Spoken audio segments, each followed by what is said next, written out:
So okay na, alis na kami ha. Ando naman yung saksalan.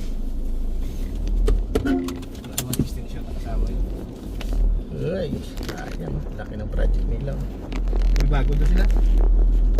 O, yung bago nga unit yun. Kailangan hindi daw gumana, pinawaranty nila. Tagal-tagal pang gawain niya. May kambing. Ito ba maging papaitan? Mahal na no? Sa tasa. Buti nakit yung tamaraw dito. Hindi, gamas talaga dito pagbabalik. 4x2 lang yun eh. Dumudulas talaga siya pagbalik eh. Ito nga, naka-4 high ako eh. Malapit lang palang shortcut doon paglakarin eh. Oo, Andun, no? malapit lang. Tamad. Tamad siya. Ginaw na yun. Masyado na makulit eh. Kailangan na namin ng unit namin.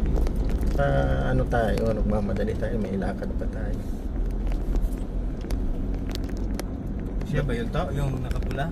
Hindi yun. Kala ko siya, ang tapang niya sa diesel. Siya liit na tapos lang. Ano ba sabi? Kinakulit siya. Mm. Ba't di na pumunta kasing tao niya? Alright, so dito na lang. Bawal.